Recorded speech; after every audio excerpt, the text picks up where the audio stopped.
Merhaba untuk pecinta serial Turki Jalim Istanbul, balik lagi di channel Up Channel.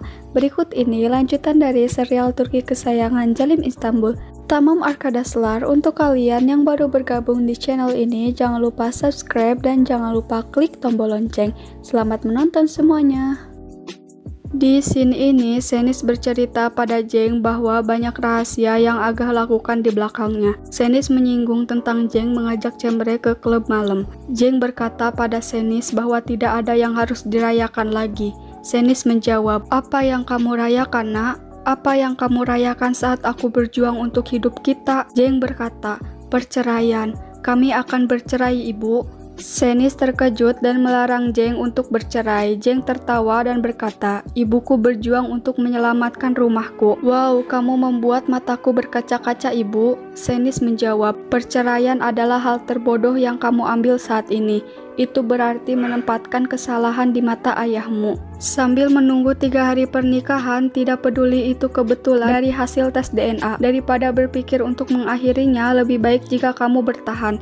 Jika kamu bercerai, kamu akan menandai ayah dari bayi itu. Cenk berkata, "Kami tidak bisa menunggu hasil tes itu. Kamu sadarkan? Ayolah, kamu tahu hal-hal ini. Bahkan jika kamu mengubah hasilnya, kamu pernah melakukan hasil tes itu sekali. 24 jam telah berlalu. Apa yang tersisa? 24 jam lagi. Tidak akan ada yang terjadi, tidak ada yang akan berubah. Yang akan kita lewati adalah orang-orang meludahi wajah kita. Kita punya 24 jam lagi, Bu."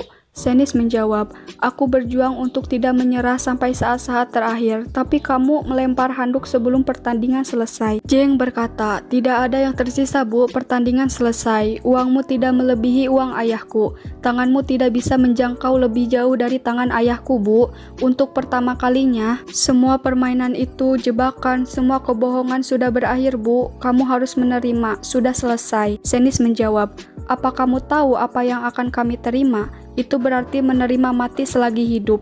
Cenk berkata, "Aku sudah terbiasa sejak aku berumur 8 tahun. Lalu Cenk pergi. Di scene ini, Zivan terus melamun, kemudian Seher bertanya pada Zivan. Zivan beralasan kalau dia tidak nafsu makan.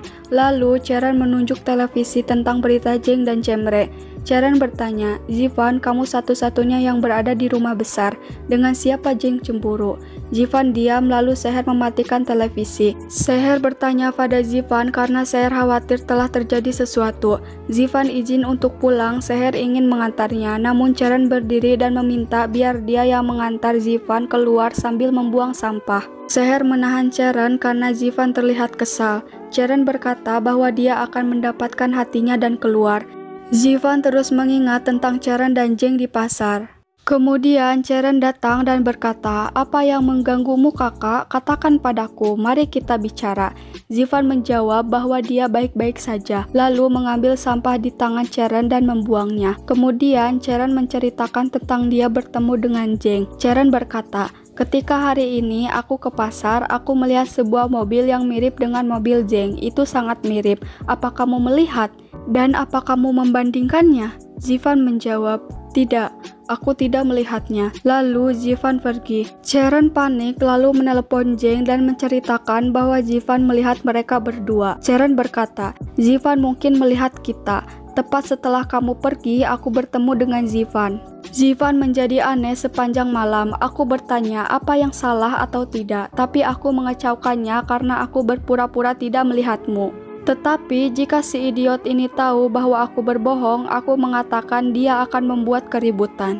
Cenk menjawab, "Kamu tahu Ceren, kamu idiot. Meskipun anak itu melihatmu, dia diam. Dia mengerti bahwa dia berbohong. Karena dia malu dan kamu masih tidak mengerti, kan? Bukan karena anak itu idiot, dia diam karena tidak bisa menempatkanmu pada kakakmu. Bisakah kamu mengerti sekarang kenapa kita harus keluar dari sini? Apapun yang kamu rahasiakan di belakang saudaramu, ketika besok kamu tidak bisa melihat wajah orang-orang, kamu akan lebih berat." Lalu Cenk mematikan teleponnya. Cenk memiliki pertemuan dengan pengacaranya untuk menyelesaikan perceraiannya. Di pagi hari, Cenk menunggu Cemre bangun. Dia sudah mempersiapkan kopernya. Saat Cenk pergi, Cemre bangun dan berkata, "Apa kamu melarikan diri?" Cenk berkata, "Ketika kamu pulang, kamu sedih. Kita juga tidak berbicara. Apa yang terjadi?" Cemre menjawab, "Tidak ada apa-apa. Aku pikir aku akan sakit. Jeng memberitahu Cemre bahwa pengacara akan menelepon mereka berdua. Lalu Jeng pergi. Sebelum pergi, kemarin Jeng sudah berpamitan lebih dulu. Jeng menulis surat, menyuruh Damla memeluknya dan Jeng mencium Damla, memeluk ibunya dan menangis. Jeng menyuruh ibunya menyelamatkan dirinya sendiri. Sebelum pergi, Jeng melihat ayahnya di ruangan kerjanya. Saat memasukkan koper ke dalam bagasi, Agah melihatnya dan bertanya, lalu Agah pergi. Jeng sudah membuat janji pada Charon ketika Jeng menelepon, Charon harus sudah menunggunya di jalan, dan Jeng akan menunggunya selama 5 menit. Sebelum pergi, Charon melihat ibunya dan mengambil foto keluarga. Jeng sudah menunggunya. Ketika sudah 5 menit, Jeng pergi. Lalu Charon datang memblokir jalan Jeng. Di scene ini, Neriman terkejut melihat Zivan. Kemudian Neriman menyuruh Zivan pergi. Neriman menelepon Senis. Zivan melupakan dompetnya lalu kembali. Ketika Zivan kembali ke rumah, Zivan mendengar apa yang dibicarakan Neriman. Neriman membicarakan tentang ayah dari bayi Charon dan pernikahan Charon dengan Nedim. Zivan terkejut saat mendengarnya. Agah datang ke rumah sakit untuk hasil tes DNA. Agah terkejut saat melihat hasilnya. Di scene ini, Cemre melihat surat yang ditulis Jeng. Kemudian Seher mencari Charon ke kamarnya, namun sudah tidak ada. Seher terkejut melihat isi lemari yang kosong. Kemudian Charon mendapat telepon dari Seher. Jeng menyuruh Charon untuk mematikan teleponnya. Charon berkata bahwa ini pertama kalinya dia naik pesawat. Charon mengira bahwa dia akan naik pesawat VIP. Namun Jeng memberitahu Charon bahwa mereka akan menaiki pesawat ekonomi. Charon terkejut dan berkata, "Ekonomi, bukankah kamu yang mengurus uang untuk bisnis ini, Jeng? Bukankah kamu mengambil semua uang dari ibumu? Kamu tidak memiliki uang."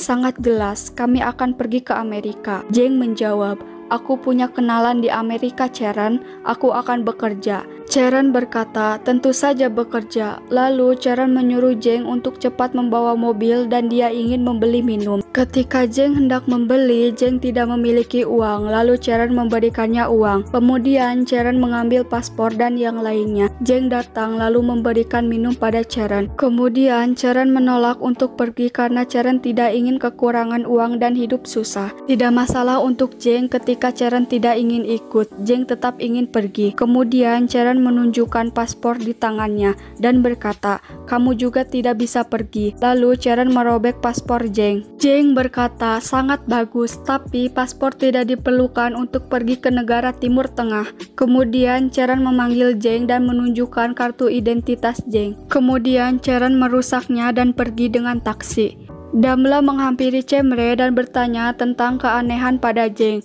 Damla berkata, "Karena kamu seorang istri, kamu pasti lebih tahu. Tunggu sebentar, kamu bilang kakakku pergi ke suatu tempat di pagi hari. Kemana dia pergi?" Cemre menyuruh Damla untuk menelepon kakaknya sendiri. Ketika mendengar apa yang dikatakan Neriman, Zivan membawa pistol lalu masuk ke dalam rumah. Kemudian anak buah Agah bertanya tentang senjatanya yang hilang. Ketika masuk rumah, Nurten bertanya kenapa Zivan masuk ke rumah. Kemudian Zivan menanyakan Jeng di mana. Ketika Zivan masuk ke kamar Jeng, Damla menghampiri Zivan dan bertanya. Namun Zivan terus berkata di mana. Damla berkata pada Cemre bahwa tatapan Zivan kosong. Zivan berkata, "Di mana suamimu yang berbohong dan merupakan ayah dari bayi Charon?" Damla dan Cemre terkejut. Kemudian Nurten memanggil Neriman karena Zivan. Lalu Seher datang dan bertanya tentang Charon. Namun Nurten menyangka kalau Seher bertanya tentang Zivan. Nurten langsung membawa Seher ke rumah besar. Cemre berkata, "Apa kamu sadar apa yang kamu katakan? Adikku, siapa yang mengatakannya? Beritahu aku." Zivan menyuruh Cemre untuk menelepon Jeng. Damla terus berbicara, lalu Cemre memarahinya untuk diam. Cemre membawa Zivan keluar dan berkata, "Apa kamu yakin? Kamu mendengar nenekku kan?" Kemudian Seher berteriak memanggil nama Charon. Cemre menghampiri Neriman dan berkata, "Apa yang dikatakan Zivan benar, Nenek? Apa kamu menelepon Senis? Apa kamu pernah dipukuli agar kebenaran terungkap?" Seher berkata, "Apa yang dia katakan? Katakan padaku apa yang dia katakan, putriku." Cemre berkata, "Katakan padaku, Nenek, apa itu benar? Apakah Jeng ayah dari bayi adikku?" Semua terkejut. Lalu Agah datang dan menyuruh semua orang pergi ke aula. Agah menyuruh Damla memanggil ibunya. Senis membuka pesan suara dan mendengar pesan suara dari Neriman. Lalu Damla datang dan bertanya pada ibunya. Namun Senis tidak menjawab lalu pergi. Seher terus berteriak tentang apa yang dikatakan Zivan pada Neriman. Neriman menyuruh semua orang untuk tidak panik. Cemre berkata, "Panik apa nenek? Kepanikan apa jika yang kamu katakan benar?" Seher berkata, "Lihat, anakku melihatnya." Dia berkata, "Aku melihat mereka bertemu secara rahasia. Tahukah kamu bahwa mereka bertemu?" Kemudian Cemre menelepon Ceren dan Jeng. Cemre berkata, "Kedua ponsel mati. Di mana mereka?" Lalu Senis dan Damla datang. Senis tersenyum lalu menghampiri Agah dan berkata, "Aku siap, Agah." Agah menjawab, "Di mana anakmu, Senis?" Di scene ini, Jeng mengejar Ceren ke rumah Karacai. Ceren berkata, "Lihat, mobil ayahmu telah tiba. Katamu dia pergi ke rumah sakit untuk mendapatkan hasil tes. Jadi aku datang." Senis memutar suara Neriman di hadapan semua orang. Seher menyuruh Neriman untuk menjelaskan. Neriman berkata, "Maksudku, ketika aku mendengar tentang tes DNA atau semacamnya dengan ketakutan, aku bicara dengan Nyonya Senis." Cemre berkata, "Ponsel Jeng dan Ceren mati. Di mana mereka, nenek?" Ketika Jeng datang, Zivan langsung mengeluarkan senjatanya. Semua orang panik. Lalu Agah menunjukkan pada Zivan tes DNA dan berkata, "Nedim ayah dari bayi tersebut." Jeng, Senis, dan Ceren terkejut. Agah berkata, "Baik, sudah berakhir. Aku minta maaf. Aku menyebabkan semua kebingungan. Tidak ada yang harus meminta pertanggungjawaban siapapun. Sekarang aku berhutang maaf kepada semua orang." Senis, Jeng, Ceren saling memandang dan kebingungan. Kemudian Ceren berlari, Neriman mengejarnya. Ceren berkata, "Penyihir itu melakukannya lagi. Apa kamu lihat? Sekali lagi dia menyelamatkan putranya, nenek. Dia menyelamatkan putranya." Agah terus meminta maaf. Agah berkata, "Kami semua hancur karena kecurigaan, tapi ini sudah berakhir. Sekarang semua orang akan melupakan apa yang mereka lihat dan dengar di rumah ini.